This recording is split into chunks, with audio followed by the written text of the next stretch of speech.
I enjoy what I do because I serve a public service broadcaster. It's a pleasure to work with the Slbc.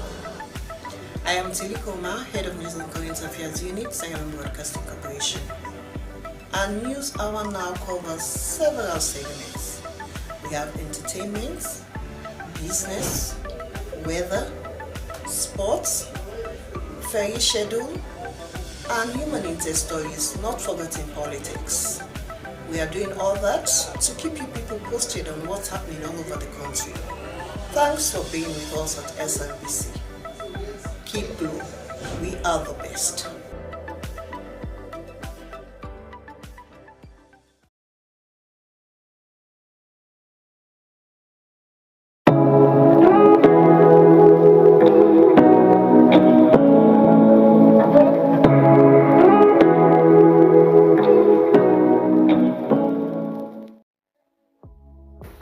Life no go ever sweet without that thing what we call love. Now that make Love Factor na a very good program where any big person can look and enjoy. Now the kind program we for spend time for watch. Now the kind program we for spend time for sit down for look. And this program it made I don't learn from and I wonder you save life.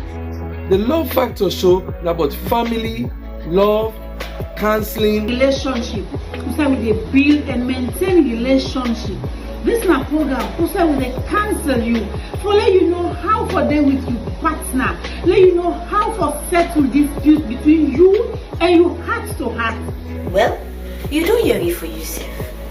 join the Love Factor team every Sunday, 10 p.m. for help make we all enjoy love and peace.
host Peter Tommy.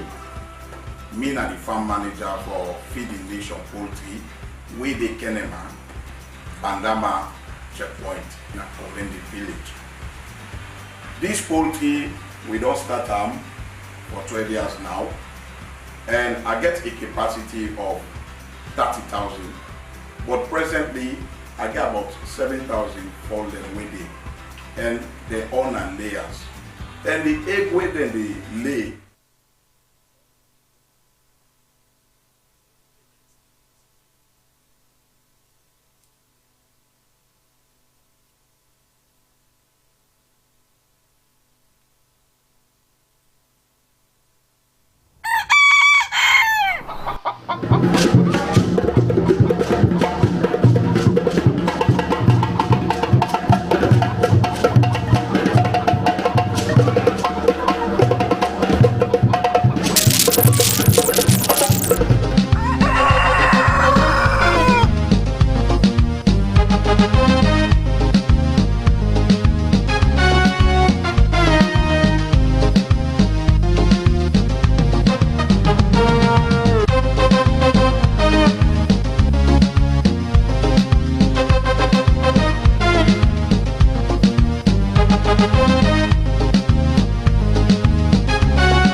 It's a pleasant good morning and welcome to your breakfast program, Good Morning Sierra Leone, live from the Sierra Leone Broadcasting Corporation television channel 31 and on our social media platform, streaming platform. We're also live on Facebook at Slbc TV live. Today happens to be Tuesday 15th day of October 2024. Remember, this program starts a day with analysis and divergent of views on news and current affairs happenings in the community. We are your presenters. I am Dennis Francis Bernard is my name, and our quote of the day is a wise word, and it says, if you dream too much, you will forget reality. Easily. And of course, I believe this should not be taken literally. I believe what this is essentially trying to say. If you are so overambitious, you cannot, can't take a limit of reality, don't you think? Sure. And I'm sure you might be wondering why you're seeing me in my school earlier this morning. Well, in the program this morning, today is World Cane Day. We shall be finding out the significance of white cane. Freetown City Council concludes feasibility study for a cable car system in the city. And Education Ministries conclude midterm review of education sector plan. These stories plus more, including your traffic day update and a review of the front pages of our local tablet, will be part of this program for the next hour. We invite you to be part of the program by sending your comments and views to the number on your screen, or you find us on our Facebook page, Slbc TV live. The program is Good Morning Sierra Leone.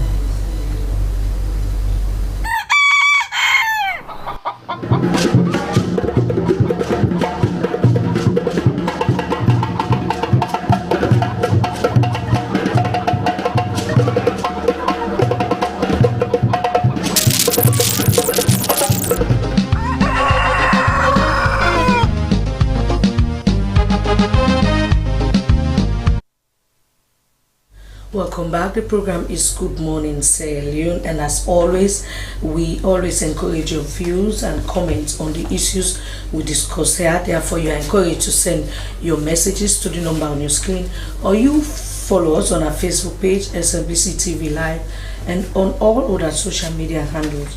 We now usher in our guest, and we start with the Ministries of Technical and Higher Education and Basic and Senior Secondary Education, as they have concluded a midterm review of the education sector plan.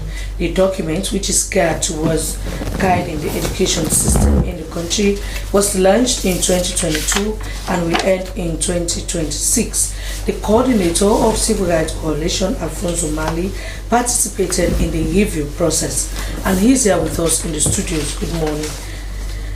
Good morning. Good morning, Alfonso. Welcome to the program. Good morning. Thanks for having me. So let's talk about this huge document that is set to shape the educational landscape in our country. Let's talk about it. You have been part of the review process. Tell us some of the things you learned about this new document that you people are putting together? Thank you very much. I was also part of the team that developed this document. Of course, the education is a one sector, but because of service delivery, we have two ministries, which is the Ministry of Basic Education, responsible for pre-primary, primary, and secondary education. We also have the Ministry of Technical and Higher Education, TVET and universities. Right. So because of the service delivery, we have two ministries. So one ministry will focus on the basic, and other one will focus on technical and higher education. Now, this document normally spans for 5 years, but before we develop the plan, because this is a product of several documents, it's a product also of the education sector analysis. Now, what is the education sector analysis? It's a process wherein you do promoting in the entire education sector. What is going right, what is not going right, how do you want to go? It's a promoting.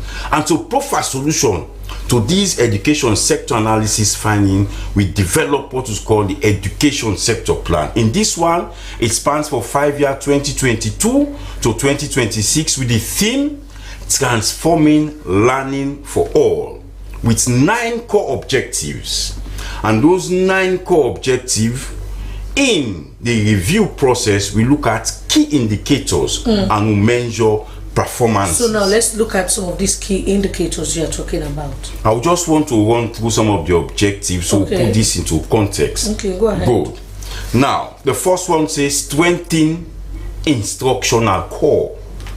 Instructional core is the curriculum from pre-primary up to tertiary level. Now, in the Ministry of Basic Education, for over 30 years, we do not have a curriculum, that's a guide on how we teach subjects. We only have exam syllabus. And some of this exam syllabus is being copied from Nigeria. We are using their own syllabus. So in the ministry, the process was led by the Chief Education Officer for Basic Education. We now have curriculum from pre-primary to senior secondary. But the gap we identified during this review is key. It's over 76 subjects. WAEC have to develop examination syllabus for this curriculum. That has not been done. Most of the teachers are claiming that they cannot teach new subjects in this curriculum because now we have 5 streams, no longer 3 streams. We have the art and entertainment and also. So they have not been trained properly to grasp this curriculum, to deliver this curriculum. It's a huge gap. 2026 will not be examined by this current curriculum, which is 3 streams. In 2026, we are expected to roll out the new curriculum. That's one. 2, when you say recruit, retrain, and support excellent educators, we talk of in and pre-service training for educators, which include teachers. Capacity building. Yes. Now, when you recruit them, they are in the school.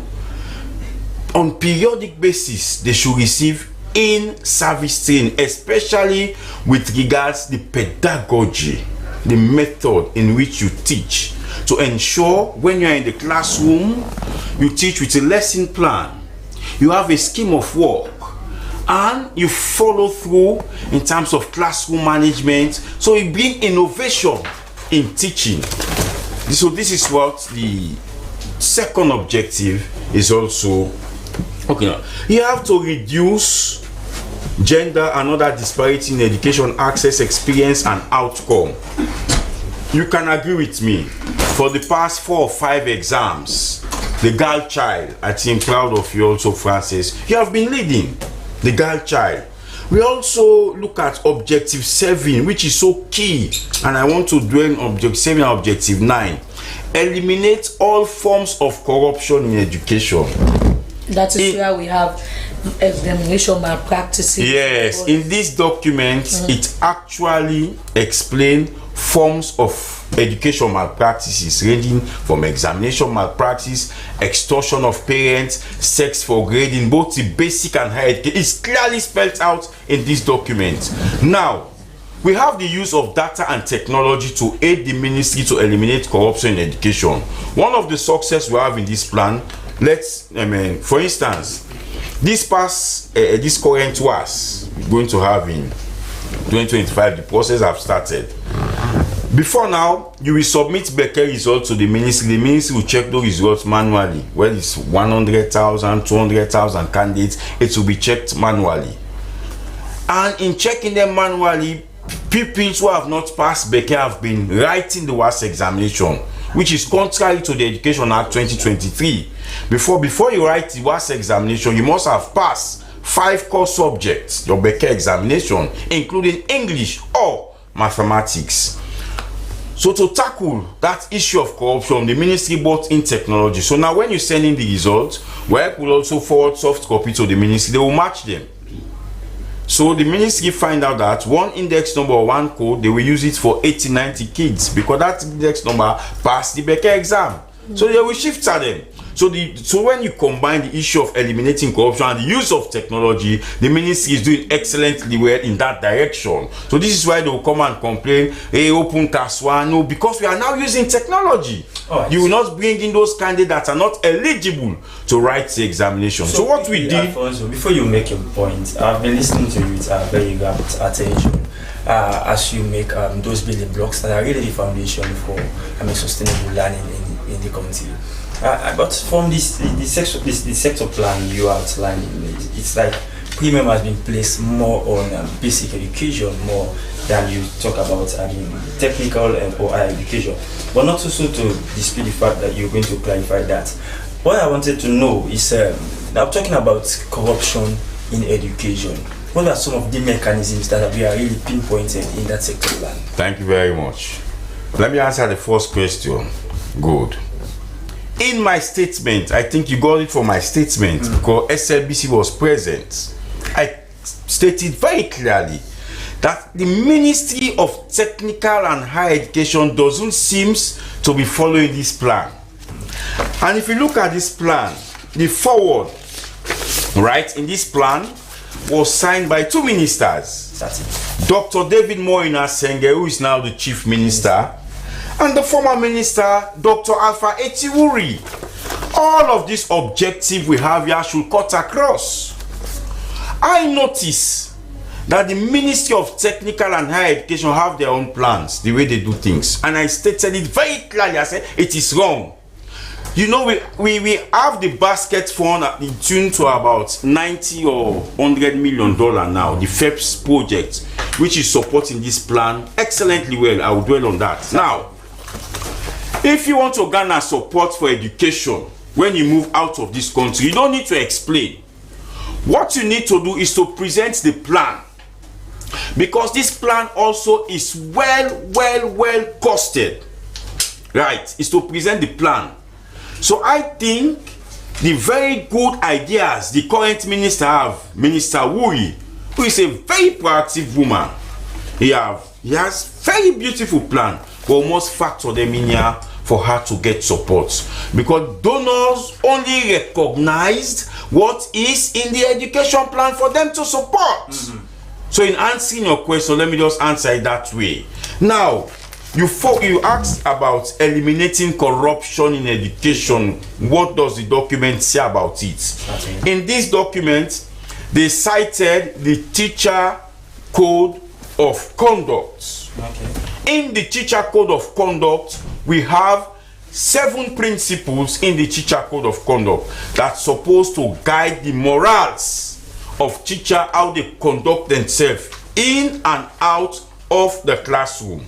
But I am telling you, my brother, in this document, it's also referring that the ACC should actually engage community for them to have knowledge about the Teacher Code of Conduct. But if you go back to the education sector analysis, look at the prevalence of corruption in the education sector, that document alone cannot provide solution to eliminating corruption in education, because that particular document deals with code and conduct of teachers. And teachers are not the only one in the education sector. You have the Ministry of Finance. Because in this document it also tells you that this ministry needs to collaborate with other ministry to ensure they achieve this. The Ministry of Finance, the Ministry of Social Welfare, Gender, the Ministry of Health, all of these ministries. But maybe one might be tempted to say is because the teachers play the greatest responsibility, as in so far as nurturing the kids are concerned. Maybe that's why premium was placed upon them. But I believe you are part of this engagement. As civil society space, you make your inputs, and of course, those can be guarded and can be added into the document. Yes. So this is why the ministry, for instance, what they are now doing in terms of admission, it was marred by corruption in schools. So this past admission, the Honorable Minister thought it fit and team that they should have an admission committee at school level. Yes. To minimize the excesses of some principals in schools. And this a committee comprised of the Parliamentary Committee of Basic Education. They have their representative, the local council, civil society, the CPSS, also the past pupils. They are all so. And of course, civil society. Yeah, of course. When you have this team of people sit on admission, it minimizes discretion or corruption. You follow those processes laid down by the Ministry of Basic Education. So this is how the ministry is now fighting corruption, extending branch and partnering, because you also have a very, very key objective, which is objective 5, tells you about strengthening governance, management, accountability, and performance, which is key in terms of education governance. So in reviewing or looking at the midterm review of this document, we first of all have to recognize that this document was costed, and I want to state those costs clearly. This education sector plan was costed for 5 years, 10.6 trillion. Okay. Now, in terms of dollar, it is 935 million US dollars at a rate at that time, which is the dollar was at 1,339. Now the dollar is 2.4 thousand. Right. On yearly basis, government should spend on education 2.1 trillion. In terms of US dollar, 194. This is why the Free Education Project Secretariat was created. That secretariat had 4 components: teacher management, strengthening policy, and all the rest of it. Majority of the supports the ministry, or majority of the program being implemented in this one, they've got the support from Free Education Project. The building of classroom, the support of the Best Teacher Award, the training of teachers, the recruitment, the support of ICT in the ministry. Most of them is coming from the Free Education Project. You also have UNICEF, you also have Save the Children, you also have BRAC, all that donor that is supporting the education sector. Thank you very much indeed, Isa Mali, National Coordinator, Civil Rights Coalition. We're going to talk more on that, and especially other very key components in that sector plan is finding about in the program this morning. But we want to move away from education a bit, and we want to discuss on the White Cane Day, which is actually today. The day is celebrated to achievements of people who are blind or visually impaired, and the important symbol of blindness and tool of independence, the white cane. The theme for this year's celebration is promoting inclusion, celebrating abilities, and advocating access for people. To further the discussion on the importance of White Cane Day in the program this morning, we've been joined by the Acting Director, Sierra Leone Association of the Blind, Kabaka Kenema. Good morning, Mr. Noah. Welcome to the program. Good morning. Thank you very much. Thank you. It's indeed a pleasure to have you on the program this morning. Thank you. Aside from all I've explained about this all-important day, what more can you tell our viewers as a significant component of this day? Well, you've just summed up everything about the day itself, that it is a day blind people around the world come together to observe in view of the issues relating to blindness, and obviously the unifying factor, the unifying symbol of the white cane. The white cane, as you see me hold, is a tool, mobility tool, that enables blind people to navigate their environment relatively independently And this cane is what we observe or we celebrate around the world. And since this is what blind people use around the world, so the day has been coined the International White Cane Safety Day, because this is what today every blind person around the world should be using or uses in their daily life to kind of interact with the environment around them. So this is the white cane. And the white cane, as you see, is quite convenient, but it is very expensive. It is not easy to access for blind people who are mostly unemployed, and more so in rural communities and even in urban cities. So the white cane is very expensive. It's not easily accessible. So, but the cane itself is used to kind of help enable blind people to access services. Because for you to move around by yourself when you want to, enables you to kind of determine the services you want, when you want it, and how much of it you want and where to get it. And this is why the white cane is very common among blind people around the world. All right, Mr. Noah, before talking about some of the challenges you faced in acquiring the white cane, kindly talk to us on some of its features, because this all-important companion that takes one around, guide you to get to wherever you want to go and ease your movements around. What are some of its features that makes movements so easy? Well, as you see this, of course, the white cane varies from the individual. It depends on the I don't want to say status, but the economic power of the individual, blind individual. You have electronic white canes, but this is a conventional white cane. It has no electronic chip, but just by using this in the more professional way, you can know what lies ahead of you as a blind person, because it is ahead of you and it touches what object is ahead.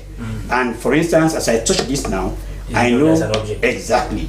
And if I move this way, and I know that it's clear, or there is a chair this way, and this might be a table, and therefore there is a gap between the table and the chair, and I can easily move within the chair and the table without touching any of the two. So that's what the cane helps you to do. And this is what also helps to move even on the streets of a country. Those streets that are well laid out, well planned though, because for a blind person to move around the streets of Freetown, for instance, it's almost like a suicidal mission. So because you are going to encounter different obstacles, and most of which may not even be surmountable. You may have traders there, you may have vehicles parked along the sidewalks, you may have some of the sidewalks that are poorly done.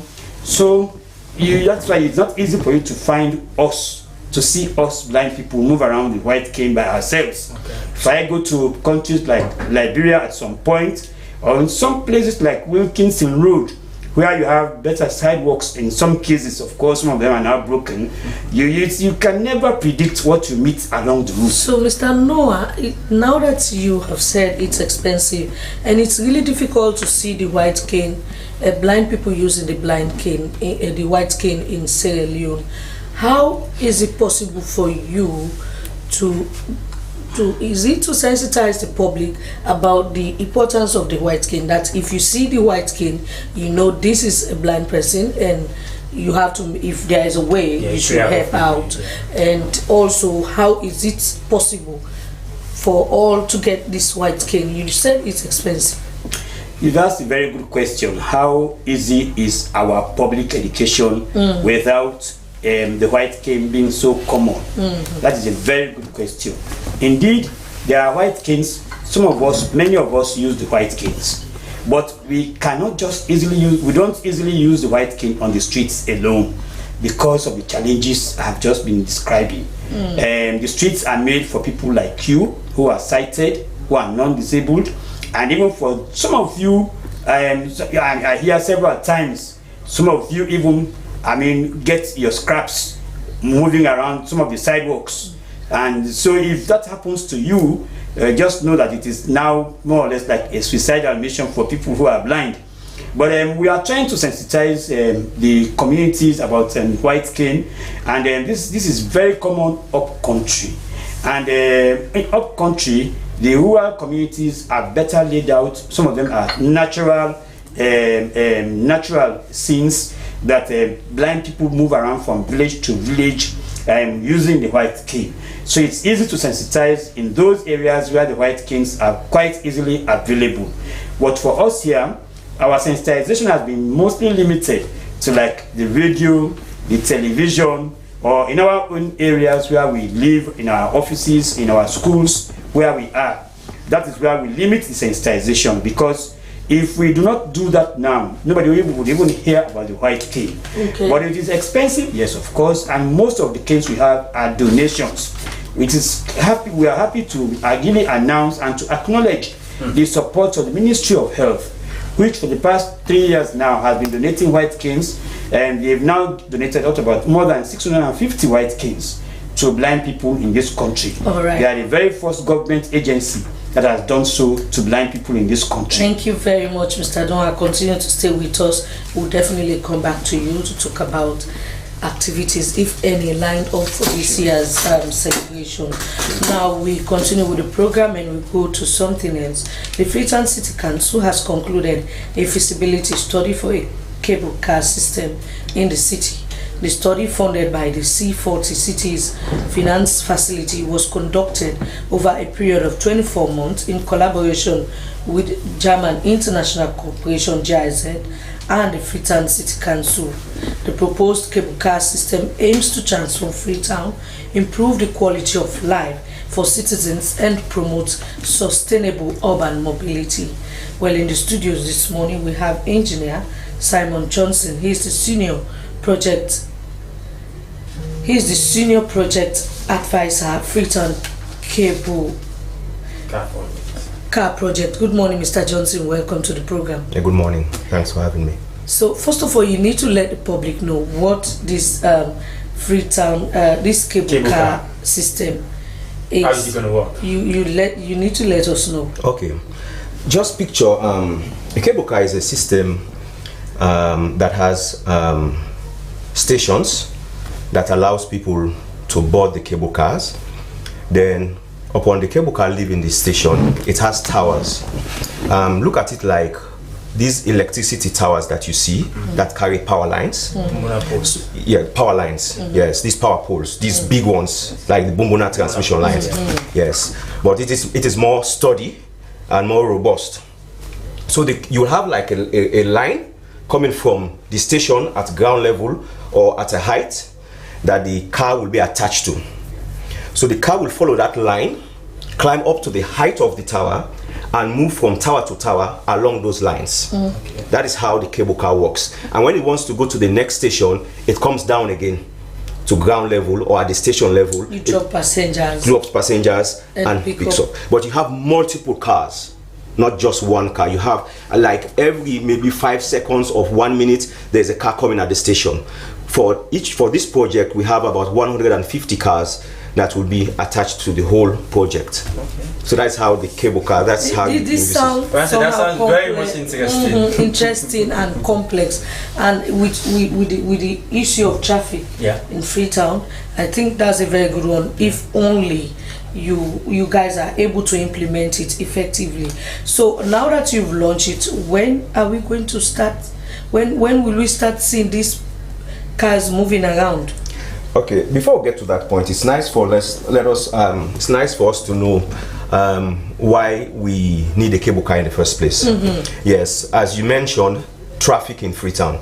We know that because of traffic, if you increase more vehicles, you cause more traffic, because we have limited roads in the country, except you widen the roads. And if you decide to widen the roads, you have to break houses, affect people's property.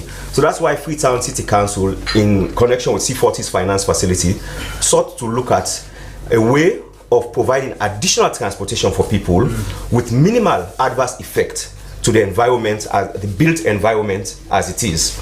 And the cable car, using it as a mass transit system, that is using the cable car to carry multiple passengers per hour. This one is designed to carry 2,000 passengers per hour, operating for 16 hours a day. Wow. So if every hour it carries 2,000 passengers operating for 16 hours a day, it carries over 30-something thousand passengers. I can only imagine. Yes. So, and we do not have that amount of vehicle carrying that amount of passengers within that short period of time in the country. And it has no traffic, because it's operating way above traffic, 20 meters above, 30 meters above, way above traffic.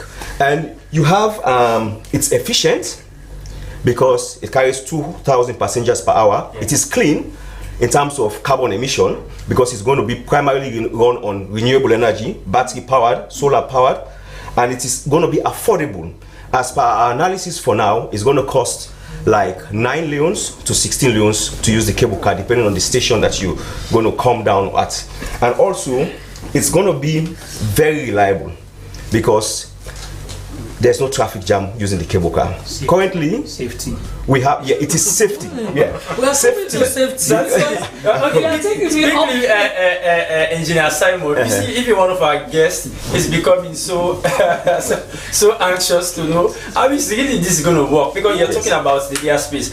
For instance, we were joking about this the other day. You know, I'm only seeing those overseas kind of setup where you see, cars like in the air moving from one point to another. So you see, you did your feasibility studies and you assess the landscape of Freetown, and you see how congested Freetown is, and how is this really going to work? Out of my mind, I'm beginning to imagine, is this some kind of a miracle? How will this come to reality? Yes, that's why we did a feasibility study. Okay. We didn't just come and say we're going to do a project. You know, when you do a feasibility study, the feasibility study will speak to what is possible and how to make it possible. And this feasibility study has shown that the cable car pilot route that we are looking at, which is from Ferry Junction to the CBD, that is, we have 5 stations. 1 is at Ferry Junction, 2 is at where the Hillside Bypass Road meets Blackhall Road. That's where we will have the 2nd station. The 3rd station is going to be along the Hillside Bypass Road by Will Street Junction to connect the mountain people. Okay. And the 3rd station is going to be around Eastern Police, Abacha Street area, so that we cater for market women who are business people who are along that route. Then the final station will be at Government Wharf Ferry Terminal. That is the final station for this pilot route. Freetown City Council, after this pilot route, if we are successfully able to implement it, has 2 additional routes. The other route will be the western route that will connect the CBD Government Wharf all the way to Lumley, passing through the National Stadium. And there's another route that is going to be the pilot route that will connect the mountain villages, Fuabe College, Leicester, Douazac, and go back to the stadium. So that is the whole network of cable car that is envisaged. You're becoming too bored. Yes. Mr. Yes, but for now, we are concentrated. The feasibility study was for the pilot route, which is the Government Wharf to Ferry Junction.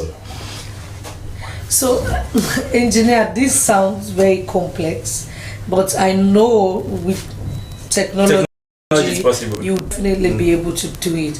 However, one of our guests was just talking about safety. Safety is a concern, and I don't want to be in the air. And then there is maintenance. Even road transportation is not safe. We're talking about air transportation. However, we go for a short break, and when we come back, we'll definitely continue to talk to Mr. Johnson. We'll talk about the safety and the significance of getting this cable car in the city. Affordability as well.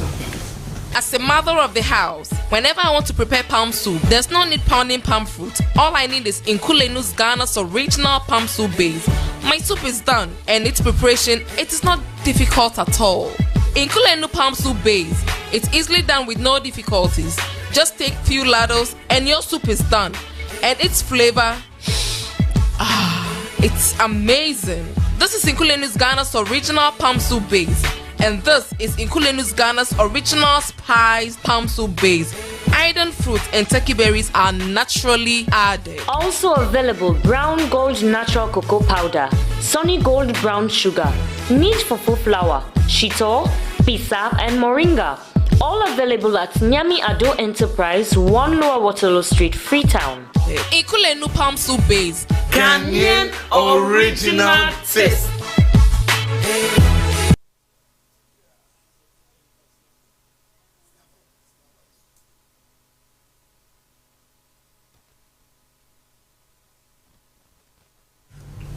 Welcome back. The program is Good Morning Sierra Leone, and it's coming to you live from Broadcasting House at New England Field. We are discussing issues of national concern, and in the studio this morning we have Alfonso Manley. He is here to talk on the education sector plan, and also we have Mr. Johnson talking about the cable car, and Mr. Noah is here to talk about the importance of white cane. We now go for update for traffic, and for that we join studio 2.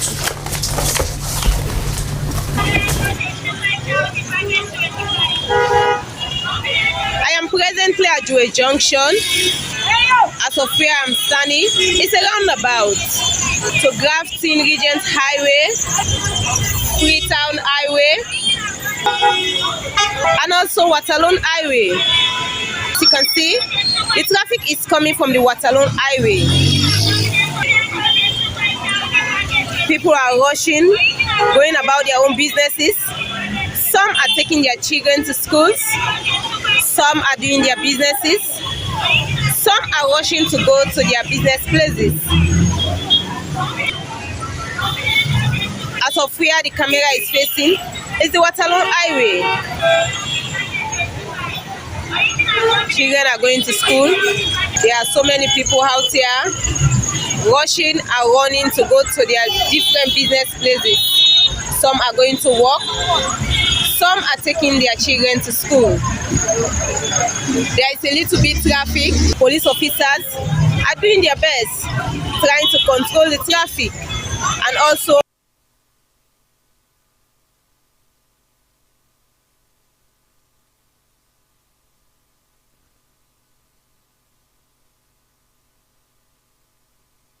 many thanks to our very own Anna Sansi for putting that traffic updates together. She was actually around Joy Junction axis, and today seems to be a little less congested because that place it can be something else sometimes, but that is all for traffic updates today. So quickly move over to our studio guest. Now over to you, Alfonso Manley. You throughout the review of the sector plan, you identify some grey areas, some gaps and challenges in the sector plan that needs to be addressed. You might take us through and how you intend surmounting those. Yeah, thank you very much. In both ministries, there are structure that they should leverage on for the proper implementation of the education sector plan that spans for 5 years, taking into consideration the theme and the 9 core objectives. Now, we should have what is called education, now the ESP coordinating and information sharing group. Okay. This is where you share relevant information between and among those 2 ministries, including your partners. I don't think this is happening because in the review, we clearly identify gaps in terms of coordination. For instance, the day we are having the joint sector review, they're also having a very, very important program in the same ministry looking at gender. I don't think that is right. When we are reviewing the education sector plan, there should be no other activity within the education sector. All should focus on that. And secondly, we should also have what is called intergovernment collaboration and support, that should go beyond the 2 ministries, wherein the Ministry of Finance comes in to give support, paying of subsidy, which they have not done. They've not even paid last term subsidy. This is the new academic year. How do you expect schools to run? You have not paid subsidy. How do you expect parents not to be exploited? You have not even paid 3rd term subsidy for last academic year. And speaking of that, sorry. And this is where we came with the suggestion. This forgive me for butting in, Alfonso. speaking about that, talking about the interministerial support for, the sector plan, is it that maybe one might be thinking out loud that maybe the priority has been shifted a little bit to agriculture? Maybe that's why, the ministries of finance especially is dragging feet in supporting, the education. It's not priority shifted. Okay. We don't want to be consistent in what we do. We don't want to follow what we have laid down to do in the sector. If we receive support to develop this kind of beautiful document, we must implement this document to the latter. So it's the consistency. For instance, our own suggestion, because when it comes to principal running their schools, managing their schools, you also have school boards. If you do not send subsidy to schools, how do you expect those teachers without being called to be given honorarium? So which means for the past 6 months they've gone retired. Happening. I am part of the sector. I have MOU with the Ministry of Basic Education. I am part of the sector. Unfortunately, it's education. Right. So let me say this now. It's not happening because. So have you reminded them? Yeah, this is what I'm discussing the outcome of the review. Okay. This is why I'm here. Okay. Right. So what we have discussed, we noticed in the first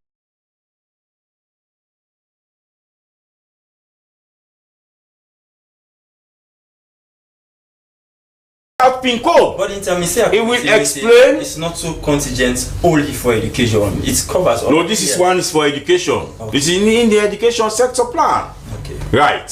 So when we're looking at those, when we are tracking those key performance indicators, where we got actual figures to say if you are going to give 800 teachers pin code, and this year is this year that, we track them. How have you achieved that? In terms of this is responsible. Which my school came second. Where from the first 20 performers in the country, I think we only have St. Edward's Secondary School, which is a government assisted school.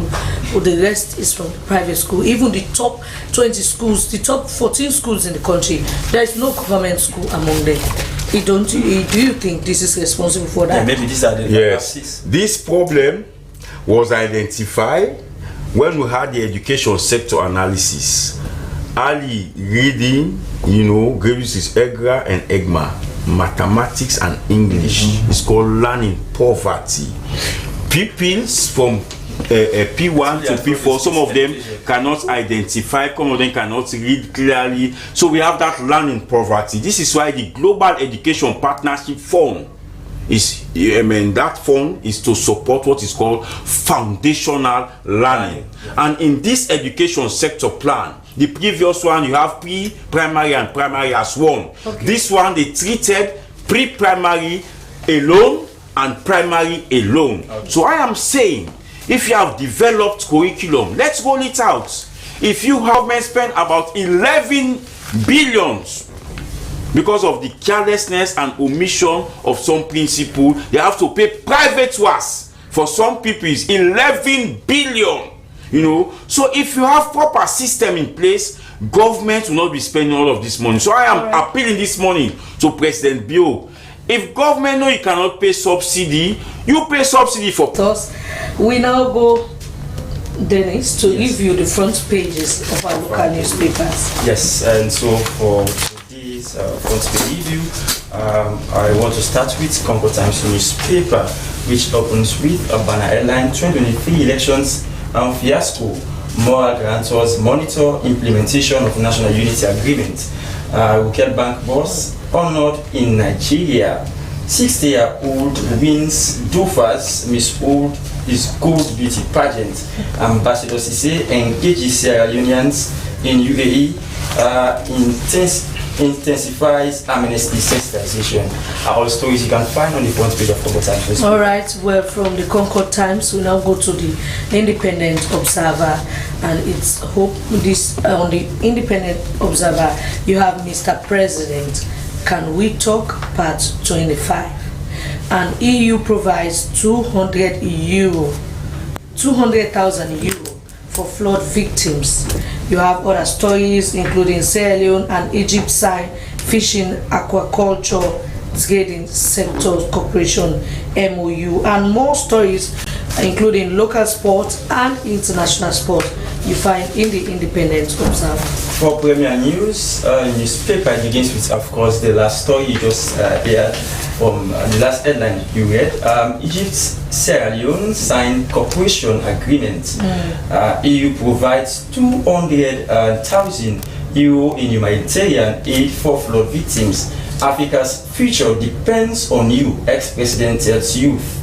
More than 8,000 beneficiaries reach Orange CSR highest major gain in health care, plus many other stories in the inside page. The same story on my next newspaper this morning is the Global Times, and the same story dealing with the Sierra Leone Egypt signing of MOU in the fishing, aquaculture and trading sector, and full police report on alleged stolen diamond from Kono. You also have another story where emergency Belgium raises funds for Sierra Leone. These stories plus more, including local and international sports, you find in the Global Times newspaper. Well, for my last and final pick, which happens to be, of course, Standard Times newspaper, it opens with an headline: neglect and humiliation. Former first ladies speak. SSG SLRI commences massive groundnut harvest, and plus other stories that you can find in the inside pages. And my final take for today's review of the front pages of our newspaper is the A to Z newspaper, and it opens with a banner headline that NGC reaffirms alliance with SLPP ahead of 2028. You see a picture of executive members of the NGC, and also another story: EU aids flood victims with 200,000 euros humanitarian package, and special rep of UN Secretary General to co-chair regional annual open day in Sierra Leone. These stories plus more you find in the A to Z newspapers, but please be reminded that these stories we are just reviewing the newspapers. It does not reflect the view of the SLBC. We continue with the program. Certainly so. Of course, you are watching Good Morning Sierra Leone, reaching you live from the Sierra Leone Broadcasting Corporation television on channel 31. We continue the program. We now move over to Engineer Johnson. Of course, we are making, outlining some of the move you're going to take insofar as this great infrastructure that will be one of its kind in Sierra Leone is concerned. How are we going to have this done? Maybe even in the region, am I right? Yes, this will be in the Mano River. Yes. Even in West Africa. Okay. That's why we call it a lighthouse project. It's the first, it's a pioneer project. There have been studies that have been undertaken or plans for cable car in Lagos, but it hasn't come to fruition. So if we do ours first, it will be the first in the region. So are you sure we are going to do well? For now, there are positive indicators because we have cable car companies that are already interested in the project. Right. Yes, we have 2 main manufacturers, one based in Austria and one based in France. They've showed interest in the project, and one of our donor partners has made an offer, a proposal that if under certain conditions, they will be able to fund in the form of a grant, about 50% of what is required for the project. As at now, we're looking at the total cost of the project. As at now, is about $91 million. And if we have a donor that is ready to fund 50% of the project, that is, we're halfway there. It's just left for us. So we are yet to get the funds to start this. Yes, we are yet to. The funds are not there yet. This is just the completion of the feasibility study. You know, when you do the feasibility study, the result is that it is possible. And now we developed what we're calling a business case that is to show any businessman or any potential donor that this is an investment worth investing in. If you invest in it, you recoup your money. It will not be like the Lunge Bridge. It's so many feasibility studies have been done on that, and up to this moment, we are yet to see the start of that, the construction of that bridge. But we are wishing you all the best, because we really hope that will happen when we are alive, so that we will also enjoy that facility. You brought this question about safety that I want to touch on. No, you have the floor. Okay, yes. When it comes to safety, I know that because the cable car is up in the air, a lot of people are concerned about safety. First of all, that's why we have manufacturers, European standards. The design is based on European standards. And we have European manufacturers that we plan on having implement the project. And safety comes in several aspects. One comes to power system, because it's going to be mainly powered by electricity. That's another concern. Yes, I know that it has been the concern. So we have the system is designed in what engineers call redundancy. Redundancy is what we say: if one thing fails, something else should pick up. If another thing fails, something else will pick up. So it's like a fail-safe system. Fail-safe system means, like, it comes in terms of power, it's mainly powered by solar, and the solar will have battery backup, and this battery backup will also have a connection with EDSA, so that EDSA will also be powering the battery system, and we have a backup generator. So at not given time will the system be without power, because it's not going to be directly linked with EDSA. It's going to be linked with EDSA through a battery system. And when you have a battery system, it's like a UPS. It's like a UPS. You know, when you have a UPS, when there's a power failure, the UPS automatically kicks in, powers up to control the cable car. So that is one in terms of the safety. The other aspect of safety, when I'm talking about European standards, you know, just compare the aviation industry. In terms of safety standards, in terms of transportation, after the aviation industry, the cable car comes second in terms of strict safety standards. How many times have you heard of airplane crash at Lunge? How many times? So let's not doubt technology. Let's not doubt our engineers. Let's not doubt something that is new. Please don't get us away. We are not doubting the technology. No, it's nice for us to ask questions. No, it's concerned. These are concerned. But what I'm trying to link it to something that we already take for granted. You know, because a new technology has its doubts. But when you see a technology that was new maybe 50 years ago, 30 years ago, when our grandparents were, imagine them telling them to go and fly at Lunge, what will happen with that aeroplane? Won't it crash? But now we all take it for granted. Cable car will also, one day we will all take it for granted, because there have been countries where people go and sit on the cable car without thinking of anything. Thank you, Mr. Johnson. Before we go quickly, if all goes well, when are we expecting the first cable car to start operation in Sierra Leone? Like if you have to have the funding to And we are doing that to highlight the challenges blind people have in walking around the streets of Freetown, especially as you see cars parked everywhere, traders everywhere, sidewalks in very bad shape. So the awareness walk is one of those activities. We also are going to have what we call Disability and Free Healthcare Forum. That will be at the end of the month to climax the activities. It's a whole month activity. Oh yes, we're moving on with it. And this, what we are doing now, goes right across the country. In fact, today we have school visits by blind pioneers moving from school to school, selected schools, to kind of sensitize the school children about the white cane and blindness generally in the country. We'll also have radio programs across the country, and we'll be having, as I said, the forum, which will have Magai School for the Blind to a level in West Africa, sub-region, and around the world. We also have others like Mrs. Emma Parker. We have Freddie Kamara. Freddie Kamara was actually, in fact, the first professional head of the Ministry of Social Welfare under the then President Ahmed Tijal Kaba. He became the very first professional head, Chief Social Services Officer. He has retired since. He's now in America. There are several of such personalities. We obviously will be discussing some of them also by the end of the month. And but to let you know, blind people are people who are very industrious in every aspect of social life, in every fabric of our development. You've had, of course, to make things even lighter, like the blind musical flames, for instance.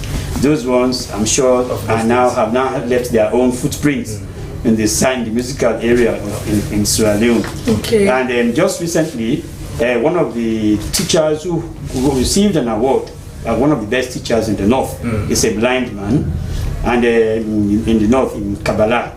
So that tells you, as blind people, in spite of the challenges, we are not being bogged down. Oh, right. Thank you very much, Mr. Noah. We congratulate you as you celebrate this all-important day today. And thank you very much to our other studio guest engineer. And thank you very much to our other studio guest engineer, Johnson, of course, that was Mali. Thank you very much, gentlemen, for being part of Good Morning Sierra Leone and sharing your insight with us this morning. We appreciate your time. That's where we go down into this edition of the program. Many thanks to our viewers for watching. This program has been produced by Joseph Stanley.